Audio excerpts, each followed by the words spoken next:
Health सुधर रही है, क्या हुआ?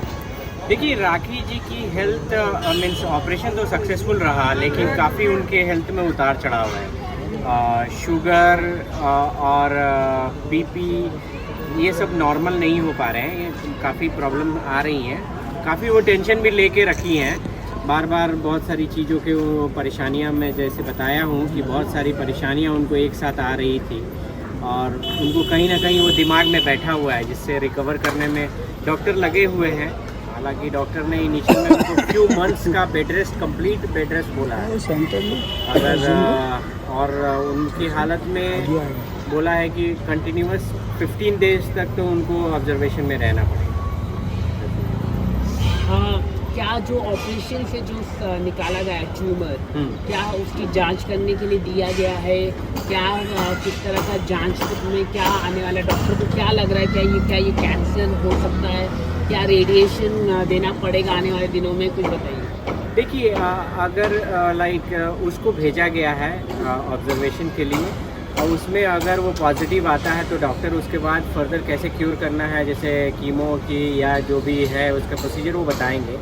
बट हम लोग ईश्वर से मना रहे हैं कि ताकि वो सब कुछ ना निकले, सारी चीज़ें पॉजिटिव आए, एटलीस्ट कैंसर नहीं निकले, क्योंकि कैंसर निकलना मीन्स ये बहुत बड़ा ये हो जाएगा, इशू हो जाएगा। और फिर राखी जी, मुझे नहीं लगता है कि उनको बहुत अच्छी ट्रीटमेंट की फिर ज़रूरत होगी, कहीं बाहर जाके ट्रीटमेंट कराना होगा। ये डॉक्टरों की तरफ से क्या जानकारी मिली आपको? आगे की क्या प्रक्रिया होगी?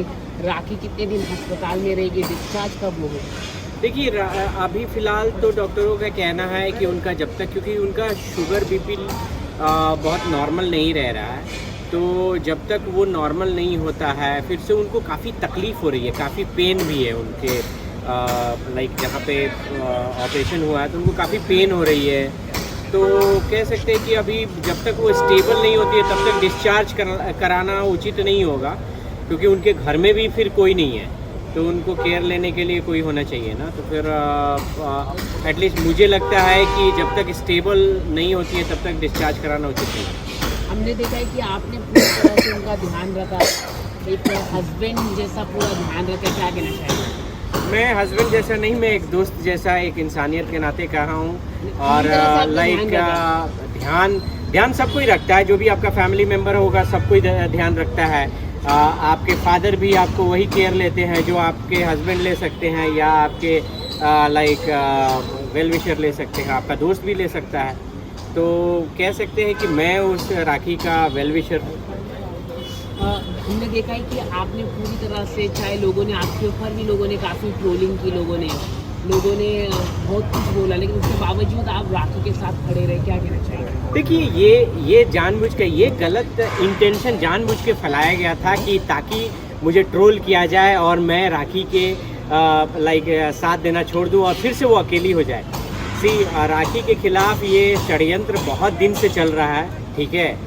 अभी मैं उससे ज़्यादा जो आज मैं ब्रेकिंग न्यूज़ देना चाह रहा हूँ आप लोगों को, राखी और मेरे ऊपर दोनों पर जान से मारने की साजिश हुई है, ठीक है। कब? अभी इसकी बहुत जल्दी आप लोगों को प्रॉपर न्यूज़ हम लोग देंगे, प्रॉपर डिटेल के साथ, क्योंकि अभी पुलिस उसमें इन्वॉल्व हो रही है और उसके बाद इन्वेस्टिगेट करा के, बहुत बड़ी साजिश हुई थी जिसमें राखी और मेरे जान को खतरा था। बट उन लोगों को मैं बोलूँगा कि भाई, पहले मुझ पे कुछ भी करने से पहले सोच लो, क्योंकि मैं गांधी जी वाला नहीं हूँ कि एक गाल पर मारोगे दूसरा गाल बढ़ा दूँगा, वैसा हूँ नहीं। तुम्हारे पूरे ख़ानदान को मैं कहाँ कहाँ क्या करूँगा वो तुम सोच भी नहीं सकते। और ओपन कैमरा में बोल रहा हूँ, किसी के बाप से नहीं डरता हूँ। मेरा और राखी का एक रोआ भी अगर खरोच भी आ गई ना, तो तुम और तुम्हारे पूरे झुंड का मैं वो हाल करूँगा कि पूरे अभी तक के इतिहास में नहीं हुआ होगा। ये ओपन चैलेंज है। नहीं, आप ये है कि आपके ऊपर और राखी के ऊपर हमला करने की कोशिश की गई, कौन करने की? आपके कौन है दुश्मन मुंबई में? देखिए, दुश्मन तो सभी लोग जानते हैं कि कौन है दुश्मन, लेकिन इसमें मैं खुल के बोलूँगा।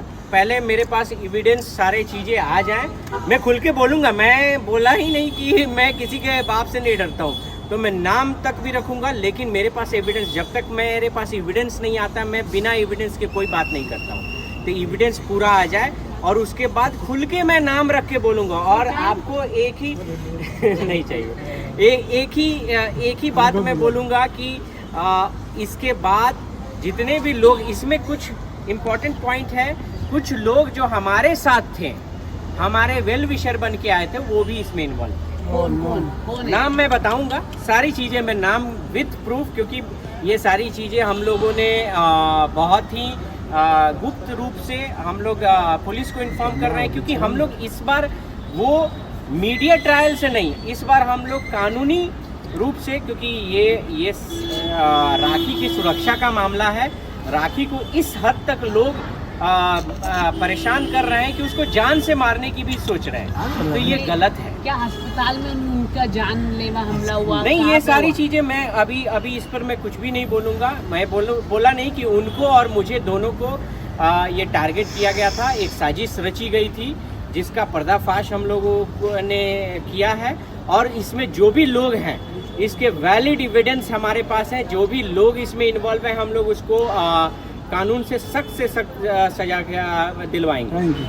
Thank you so much, thank you. और एक बात मैं आप लोगों को फाइनली बता रहा हूँ कि देखिए, ये जितने भी राखी को हम लोग, ये जितने भी लोग सुन रहे हैं, राखी को हम लोग सुरक्षा की मांग किए हैं और राखी को मैं personal protection as well as मैं पुलिस प्रोटेक्शन की का दरख्वास्त कर रहा हूँ और जल्दी ही जल्दी राखी सुरक्षा के बीच में होगी।